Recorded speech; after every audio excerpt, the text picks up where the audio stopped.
Hello students, welcome back to your own learning platform Vedika Commerce classes. Today we are going to do an important topic of NPO, that is subscription.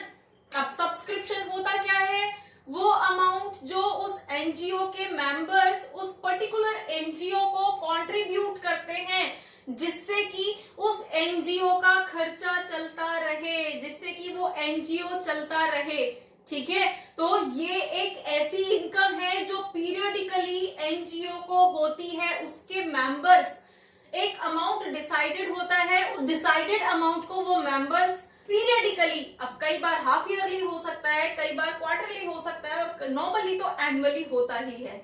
ठीक है, वो पे करते हैं। ये income source है, main income source है NPO का। और दूसरी तरफ एनपीओ का सब्सक्रिप्शन से रिलेटेड एक क्वेश्चन आता ही आता है आपके बोर्ड एग्जाम्स के अंदर। आपका एक फुल मार्क्स का 6 मार्क्स का क्वेश्चन तो आता ही है, दूसरी तरफ सब्सक्रिप्शन का 2 और 3 मार्क्स का एक क्वेश्चन सिर्फ सब्सक्रिप्शन के लिए आता ही है। तो थोड़ा सा ध्यान से समझना। दूसरी तरफ आपका ये सब्सक्रिप्शन वाला जो टॉपिक है वो जब आप लॉन्ग क्वेश्चन सॉल्व करने बैठोगे ना, वहां पे बहुत टांग अड़ाता है, वहां पे बहुत प्रॉब्लम क्रिएट करता है। तो अगर आप इसको यहाँ पे अच्छे से समझ लोगे तो लॉन्ग क्वेश्चंस में प्रॉब्लम नहीं आएगी। ठीक है, तो होता क्या है सब्सक्रिप्शन? वो इनकम जो पीरियडिकली किसी भी एनजीओ को उसके मेंबर्स डिसाइडेड रेट से डिसाइडेड टाइम पे प्रोवाइड करते हैं जिससे कि वो एनजीओ चलता रहे, उसके खर्चे चलते रहे। क्लियर? तो वो अमाउंट हमारा सब्सक्रिप्शन होता है, मेन इनकम फॉर्म होता है एनजीओ की। ठीक है, अब इसको कैलकुलेट कैसे करते हैं? अब ये अमाउंट हमारे पास जो रिसीव हुआ है, कैश में रिसीव हुआ है, वो तो ठीक है। ठीक है, दूसरी तरफ कुछ आउटस्टैंडिंग भी अगर इस पर्टिकुलर फाइनेंशियल ईयर के लिए रह गया है तो भी हम उस अमाउंट को जो इस साल के लिए है, for this particular financial year है, उसको हम इनकम एंड एक्सपेंडिचर अकाउंट के इनकम साइड में शो करते हैं। इनकम है ना, ठीक है। अब वो इनकम हमें रिसीव हो गई है तो अच्छी बात है, और अगर हमें कुछ नहीं भी रिसीव हुई है, आउटस्टैंडिंग है, तो कोई बात नहीं, एक्रूड मान के हम उसको वहां पे इनकम एंड एक्सपेंडिचर अकाउंट के इनकम साइड में रिकॉर्ड कर देते हैं। ठीक है, कोई इशू नहीं है, बहुत इजी है। ठीक है, लेकिन प्रॉब्लम कहां पे आती है? यहीं पे कुछ अमाउंट आउटस्टैंडिंग का है। अब आउटस्टैंडिंग ओपनिंग आउटस्टैंडिंग हो सकती है। ठीक है, अब कुछ जो अमाउंट इस साल में रिसीव हुआ है वो पिछले साल का था, थोड़ा सा अमाउंट पिछले साल का था। सपोज इस साल में 1 लाख रुपीज आपको सब्सक्रिप्शन का मिला है, उसमें से पता चला कि 5000 पिछले साल के थे, तो वो तो इस साल का पार्ट नहीं है ना। हम रिसीट एंड पेमेंट तो नहीं बना रहे कि पूरा का पूरा 1 लाख रुपीज लिख देंगे, हम तो इनकम एंड एक्सपेंडिचर अकाउंट बना रहे हैं इस टाइम पे। तो इनकम एंड एक्सपेंडिचर अकाउंट में तो सिर्फ और सिर्फ इसी साल का लेना है ना अमाउंट। तो पिछले साल का जो 5000 इसके अंदर इंक्लूडेड था उसको हमें यहां से हटाना पड़ेगा। ठीक है, तो सिर्फ 1 लाख में से 5000 पीछे के पिछले साल के हैं, लास्ट ईयर के हैं, उनको हटाने के बाद में इस साल का 95 बचता है। तो इनकम एंड एक्सपेंडिचर अकाउंट के इनकम साइड में हम 95,000 लिख देंगे। ठीक है, ये भी सिंपल था। दूसरी तरफ अगर हमारे पास कुछ एडवांस भी आ जाए तो, अब एडवांस मीन्स हमें कोई नेक्स्ट ईयर के लिए, अब इस 1 लाख रुपीज में 5000 तो लास्ट ईयर का था और 5000 हमें नेक्स्ट ईयर के लिए एडवांस में मिला हुआ है, तो वो भी तो नेक्स्ट ईयर के लिए मिला है, तो नेक्स्ट ईयर का पार्ट होगा ना, इस साल के सब्सक्रिप्शन का पार्ट नहीं है, उसे भी हटाना पड़ेगा हमें यहां से। नेक्स्ट हमारी कुछ क्लोजिंग आउटस्टैंडिंग है, हमारे पास 1 लाख मिला था, 5000 पिछले साल का था, 5000 नेक्स्ट ईयर के लिए एडवांस था। ओके, ठीक है, लेकिन इस साल में जो मिलना था उसमें भी अभी 20,000 मेरे बचे हुए हैं, उसमें से सिर्फ 1 लाख मिला, और उस 1 लाख में भी 5 लास्ट ईयर के लिए था और 5 नेक्स्ट ईयर के लिए था, तो उन दोनों 5,000 को तो हमने हटा दिया। ठीक है, तो हमारे पास 90 बचा। अब 90 में भी 20,000 तो अभी हमारे बचे हुए हैं ना, तो वो 20,000 हम यहाँ पे ऐड कर लेंगे। तो इस तरह की कुछ एडजस्टमेंट्स हमें यहाँ पे करनी है और फिर जो फाइनल अमाउंट आएगा उस अमाउंट में से कितना हम इनकम एंड एक्सपेंडिचर अकाउंट में शिफ्ट करेंगे और कितना हम बैलेंस शीट में शिफ्ट करेंगे अलग अलग स्टेटमेंट लैंग्वेज के साथ, वो सब हम इस क्लास के अंदर करने जा रहे हैं। थोड़ा सा अगर कंसंट्रेशन से समझोगे तो बहुत जल्दी से समझ आएगा, बहुत इजी टॉपिक है और इम्पोर्टेंट भी है। चलिए, हमारे पास यहाँ पे एक छोटा सा फॉर्मेट होता है सब्सक्रिप्शन के लिए। सपोज हमारे पास कुछ आउटस्टैंडिंग है, हमारे पास कुछ एडवांस की फॉर्म में पैसा मिलता है, ये हमारी बिगिनिंग ऑफ द ईयर है और ये हमारी at the end of the year है। ठीक है, एक छोटा सा फॉर्मूला, अगर हम माइनस प्लस प्लस माइनस इस तरह से अगर हम इसको याद कर लेंगे तो भी हमें इजी हो जाता है। जैसे कि जो हमारा ओपनिंग आउटस्टैंडिंग था उसको माइनस कर देंगे, जो हमारी क्लोजिंग आउटस्टैंडिंग होगी, क्लोजिंग आउटस्टैंडिंग सब्सक्रिप्शन की, और आउटस्टैंडिंग मतलब इनकम की आउटस्टैंडिंग है तो हम इसको अरियर बोलेंगे।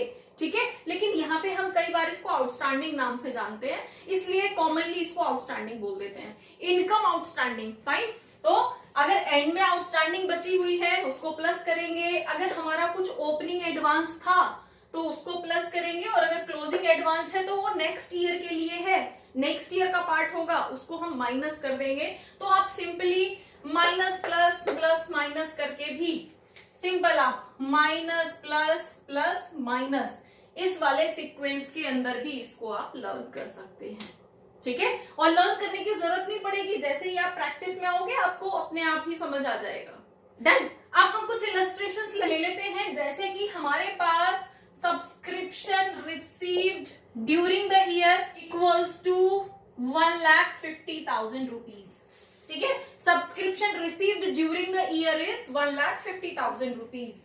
Opening outstanding was 10,000 rupees, closing outstanding is 5,000 rupees, opening advance is again 7,000 rupees and closing advance is 3,000 rupees। ठीक है, इस तरह से हमें यहाँ पे कोई डिटेल दी गई है। मीन्स ड्यूरिंग द ईयर हमें जो टोटल सब्सक्रिप्शन मिला है, सब्सक्रिप्शन के नाम पे जो पैसा मिला है दैट इज 1,50,000 रुपीज, लेकिन उसमें ये कुछ एडजस्टमेंट्स भी हैं। और क्वेश्चन जब आपको सब्सक्रिप्शन का मिलेगा तो एडजस्टमेंट का ही मिलेगा, सिंपल तो मिलेगा नहीं। देन अब हम इसको कैसे सॉल्व करेंगे? सपोज 1,50,000 हमारे पास सब्सक्रिप्शन रिसीव्ड हुआ है, जिसमें से अब अगर हम इस टेबल के अकॉर्डिंग कैलकुलेट करते हैं तो ओपनिंग कौन सा था? बिगिनिंग द ईयर ना, तो ओपनिंग के टाइम की आउटस्टैंडिंग को हम माइनस करते हैं और क्लोजिंग के टाइम की आउटस्टैंडिंग को हम प्लस करते हैं। तो हम यहाँ पे उन आइटम्स को लिख लेते हैं जिनको हमें प्लस करना है। तो प्लस किस किस को करना है?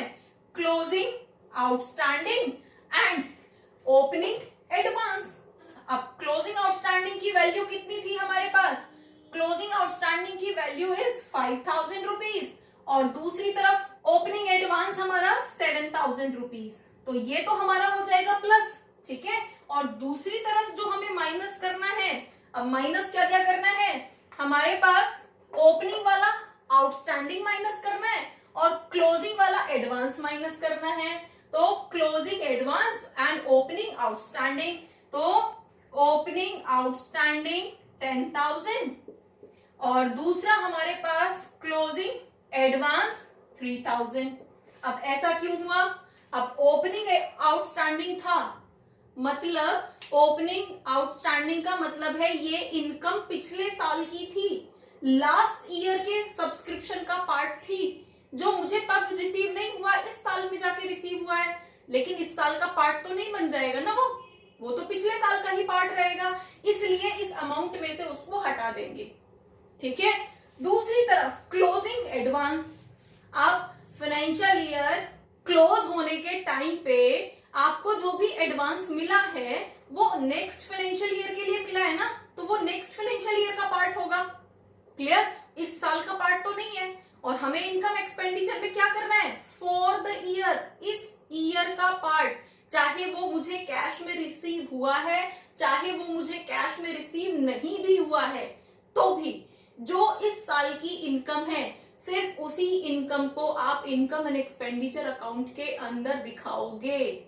ठीक है, तो अब ये एडजस्टमेंट्स करने के बाद में आपके पास कितना अमाउंट आएगा, ये आपका 12,000 प्लस करना है और 13,000 माइनस करना है 150 में से, तो आपके पास यहाँ पे 1,49,000 रुपीज की income for this financial year होगी।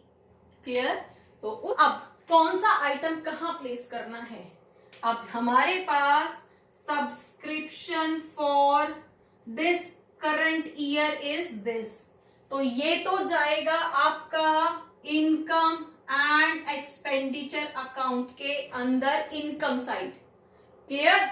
और जो आपके पास आउटस्टैंडिंग्स थे वो आपके बैलेंस शीट के पार्ट हैं, वो बैलेंस शीट में जाएंगे। क्लियर? तो अगर क्लोजिंग आउटस्टैंडिंग थी और क्लोजिंग एडवांस था, तो क्लोजिंग वाली बैलेंस शीट में एक एसेट बन जाएगा और जो एडवांस है वो लायबिलिटी बन जाएगी।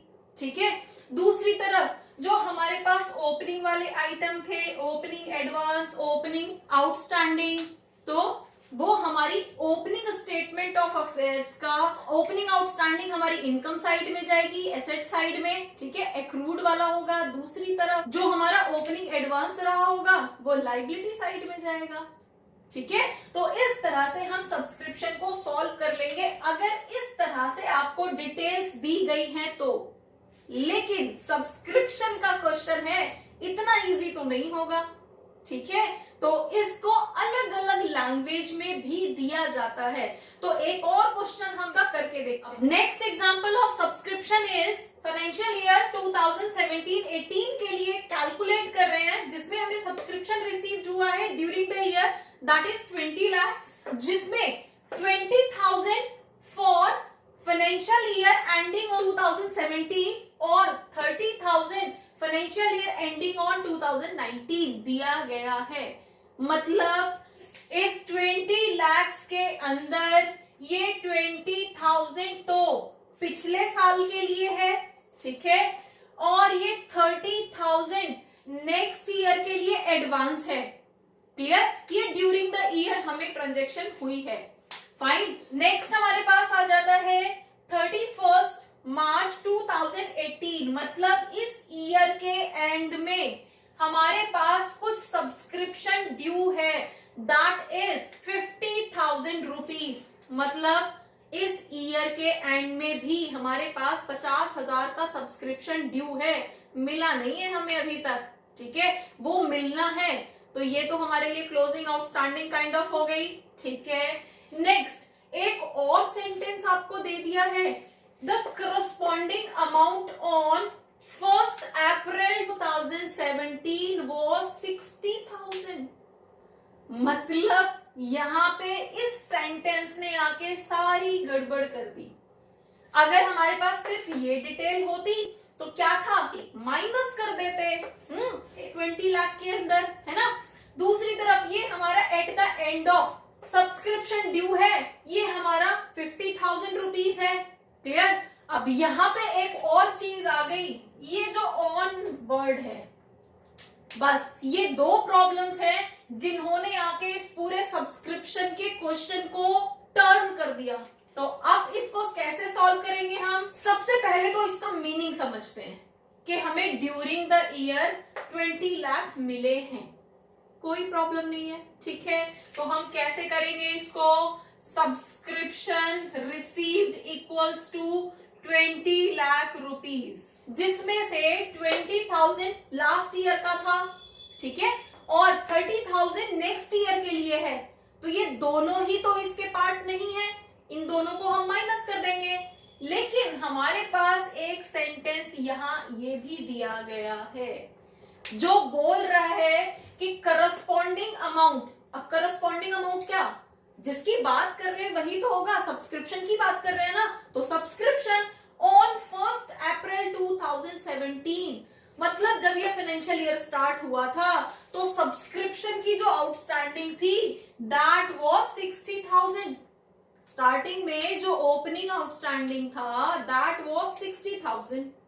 ठीक है, और उसमें से हमें मिला कितना है, सिर्फ 20,000। तो यहां पे हम क्या करेंगे, पहले तो हम अपनी सिंपल कैलकुलेशन कर लेंगे। हमारा जो ओपनिंग आउटस्टैंडिंग था उसको हम माइनस कर देंगे। अब माइनस ही तो करते हैं ना, हमारे पास इस तरह से 20,000 को हम माइनस कर देंगे। देन क्लोजिंग एडवांस, अब क्लोजिंग एडवांस में से 30,000 नेक्स्ट ईयर के लिए मिले हैं, वो भी यहाँ का पार्ट नहीं है, तो उस 30,000 को भी यहां से हम हटा देंगे, तो दैट इज 50। तो हमारे पास यहाँ पे 19,50,000 का अमाउंट बचा है। ठीक है, मीन्स 90,50,000 रुपीज यहाँ पे हमारे पास है। क्लियर, अभी हमारे पास कोई फाइनल वैल्यू नहीं आई है इनकम एक्सपेंडिचर या बैलेंस शीट में लिखने के लिए, अभी तो हमने सिंपली कैलकुलेट किया है इसको। क्लियर, अब यहाँ पे हमें एक सेंटेंस और दिया है कि जो करस्पॉन्डिंग अमाउंट था दैट वाज 60,000 और 60 में से सिर्फ 20 मिले हैं अभी, तो मतलब 40,000 तो हमारे अभी ओपनिंग आउटस्टैंडिंग के बचे हुए हैं। हमारे पास अगर हम ओपनिंग आउटस्टैंडिंग की बात करते हैं तो दैट वाज 60,000 रुपीज, जिसमें से हमें 20 मिला है, तो 20,000 हमें मिल गया है। तो अभी भी हमारे 40,000 आउटस्टैंडिंग बचा हुआ है फॉर फाइनेंशियल ईयर 2017। पिछले साल की आउटस्टैंडिंग में से अभी भी 40,000 रुपए बचे हुए हैं।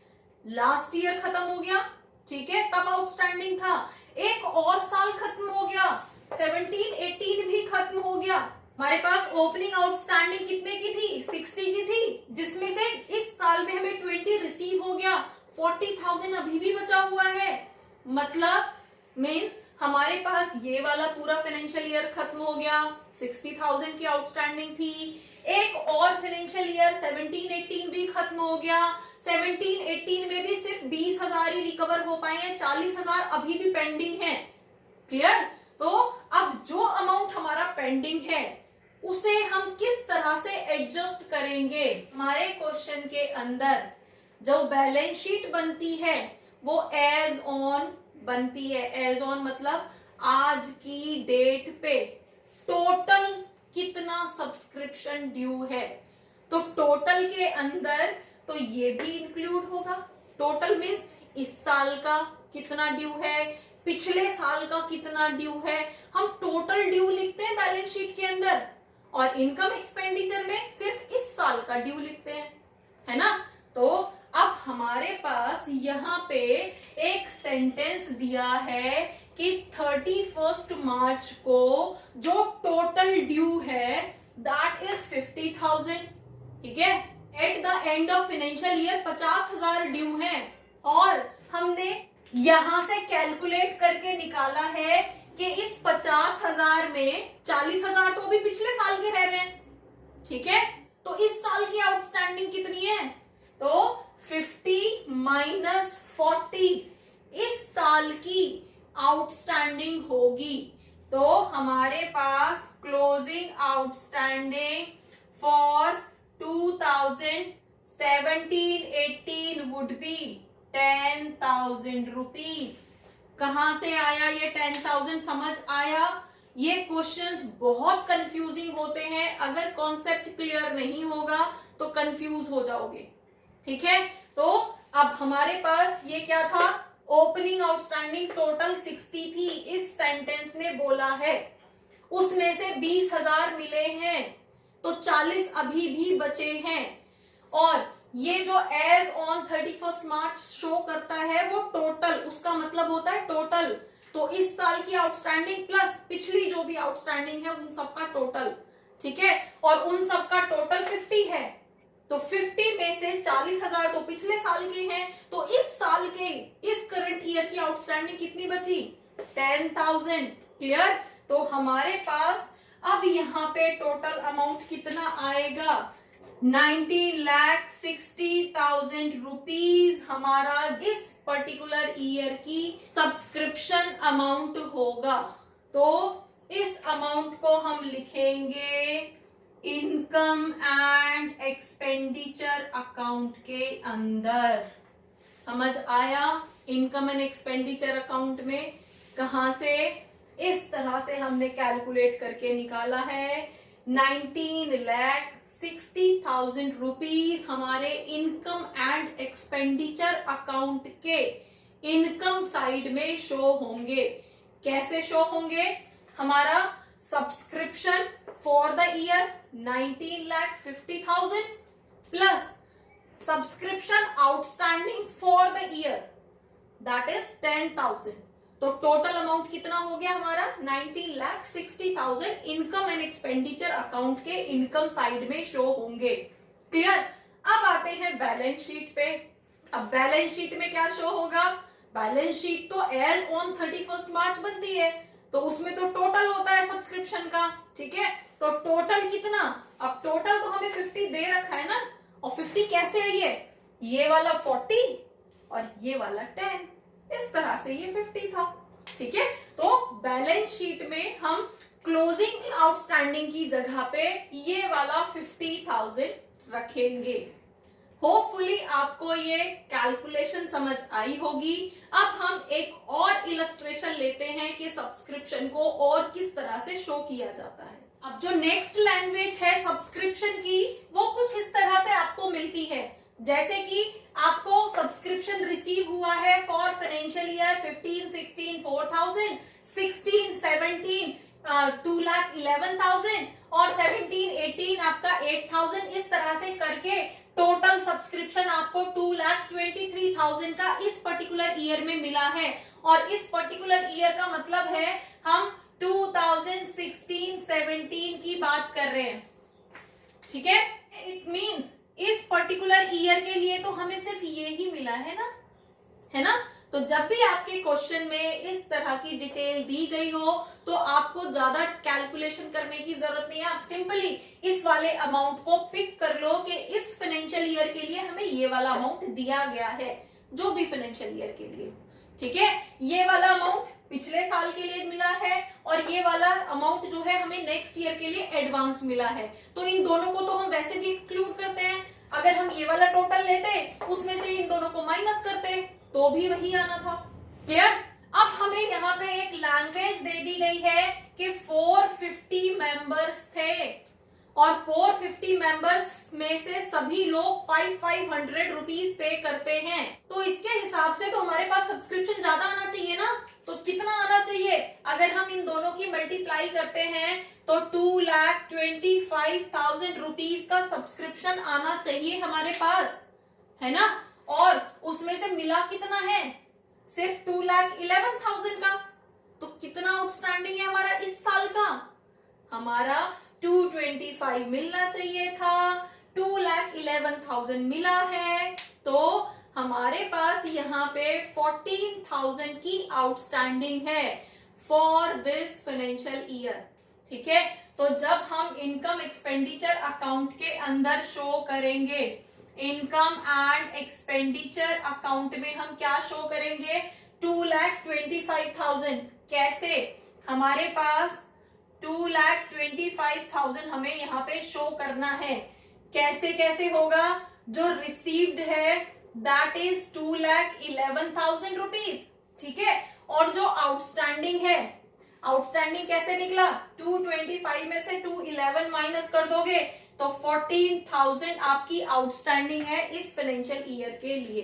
तो इस तरह से करके आप इनकम एंड एक्सपेंडिचर अकाउंट के इनकम साइड में आप शो करोगे। क्लियर? अब दूसरी तरफ अब आते हैं बैलेंस शीट में। ये तो आपका हो गया इधर। बैलेंस शीट में कैसे शो करोगे? बैलेंस शीट के एसेट साइड में शो करोगे ना। क्या शो करोगे? वो तो एज ऑन होती है। तो एज ऑन का मतलब है ये वाली आउटस्टैंडिंग तो आएगी ही आएगी। दूसरा, हमारे पास एक स्टेटमेंट ये भी दिया है, 4,500 वॉज अरियर इन 2016। मतलब हमारे पास इस वाले फाइनेंशियल ईयर में 4,500 की आउटस्टैंडिंग थी। ओपनिंग आउटस्टैंडिंग 4,500 की थी, लेकिन मिले कितने हैं? सिर्फ 4000। तो 500 रुपए तो अभी भी बच रहे हैं ना, बचे ना हमारे 500 रुपीज। तो बैलेंस शीट में क्या आएगा? दोनों का टोटल, सारी आउटस्टैंडिंग्स का टोटल। अब सारी आउटस्टैंडिंग का टोटल हमारे पास कितना? इस साल की आउटस्टैंडिंग थी 14,000 और पुरानी वाली आउटस्टैंडिंग थी 500। तो बैलेंस शीट में टोटल सब्सक्रिप्शन का जो अरियर होगा उसको कैसे दिखाओगे? 14,500 रुपीज का अरियर शो करोगे बैलेंस शीट के एसेट साइड में, तभी आपकी बैलेंस शीट मैच होगी। क्लियर?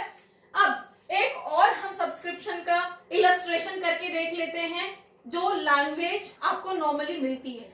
अब नेक्स्ट लैंग्वेज आपके सब्सक्रिप्शन के क्वेश्चन की हमारे पास इस तरह से दिया जाता है, जहां पे बोला जाता है स्टिल आउटस्टैंडिंग।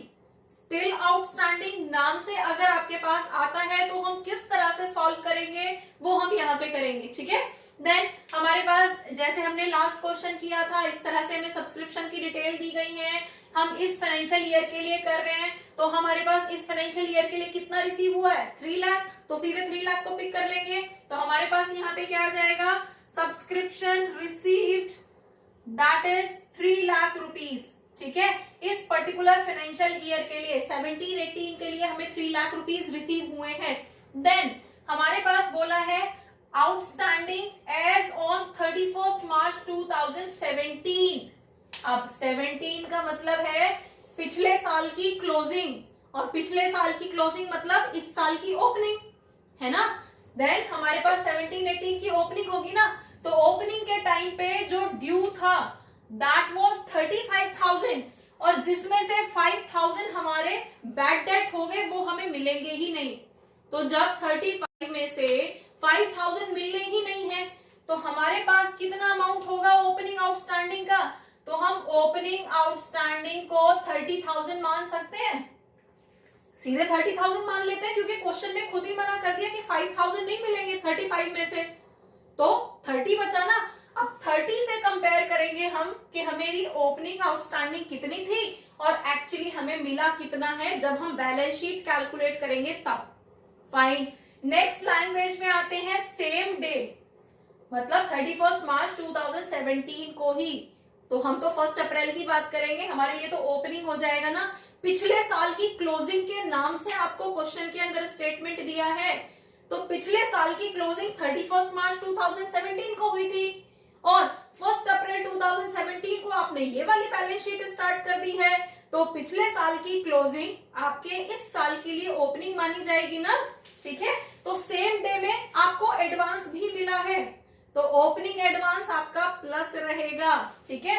तो ओपनिंग एडवांस को हम यहाँ पे प्लस कर लेंगे, प्लस ओपनिंग एडवांस। क्लियर? और ओपनिंग एडवांस हमारे लिए कितना रहेगा? 20,000 हमें मिला है। हमारे पास अमाउंट कितना हो जाएगा? 3,20,000 का।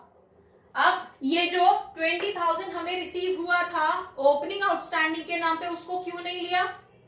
क्योंकि हमने ये वाला टोटल थोड़े लिया है कि हम माइनस करेंगे। हमने तो सिंपल इस वाले फाइनेंशियल ईयर के लिए, हमारे इस क्वेश्चन में ऑलरेडी स्पेसिफाई कर रखा है ना कि इस फाइनेंशियल ईयर के लिए 3 लाख रुपीज अलॉटेड हैं। टोटल इतने मिले थे, टोटल में से 3 लाख इस फाइनेंशियल ईयर के लिए हैं, हमने सीधे उसको पिक कर लिया, तो हमें ओपनिंग आउटस्टैंडिंग को यहाँ पे कैलकुलेट करने की जरूरत नहीं पड़ी, ठीक है। अब जब हम नेक्स्ट उसमें आए हैं, तो हमें यहाँ पे ओपनिंग एडवांस दिया है। यहाँ पे ये जो एडवांस था ये कौन सा वाला था? क्लोजिंग, ठीक है। तो अब तो हमारे पास ओपनिंग एडवांस है ना, तो ओपनिंग एडवांस को तो हमें यहाँ पे प्लस करना पड़ेगा। समझ में आ रहा है? ठीक है। दूसरी तरफ अब हमारे पास बोल दिया subscription still outstanding as on 31 March. अब हमारे पास क्लोजिंग सब्सक्रिप्शन, अगर हम क्लोजिंग आउटस्टैंडिंग ऑफ सब्सक्रिप्शन की बात करते हैं, क्लोजिंग आउटस्टैंडिंग ऑफ सब्सक्रिप्शन, क्योंकि उसका कुछ पार्ट हमें यहां भी चाहिएगा ना, इसलिए हमें पहले कैलकुलेट करना पड़ रहा है।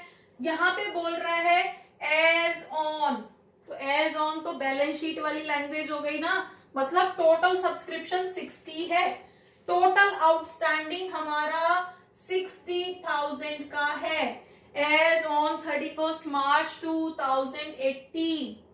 क्लियर? अब उसमें से हमारा ओपनिंग में 35 आउटस्टैंडिंग था, जिसमें से 5 नहीं मिलेंगे, मतलब 30 और 30 को कंपेयर करोगे आप इस वाले 20 से, तो 10,000 अभी भी पिछले साल की आउटस्टैंडिंग बची हुई है। तो इस 60,000 में से 10,000 पिछले साल की आउटस्टैंडिंग है। ठीक है, तो इस साल की आउटस्टैंडिंग कितनी होगी? 60 माइनस 10,000, तो इस साल की आउटस्टैंडिंग 50,000 रुपीज होगी। ठीक है, और इस वाले 50,000 को हम यहां पे प्लस करेंगे, तो हमारे पास यहां पे कितना हो गया? Subscription for the year and outstanding for the year 2017-18 is 3,70,000।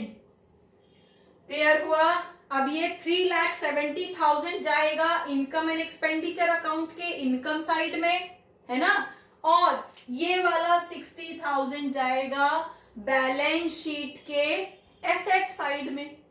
ठीक है, तो इस तरह से हमें सब्सक्रिप्शन की अलग अलग तरह से लैंग्वेज दी जाती है, जिसमें बच्चे नॉर्मली कंफ्यूज हो जाते हैं। तो होपफुली आपकी कंफ्यूजन कम हुई होगी, खत्म हुई होगी। For more keep watching, keep learning. Thank you.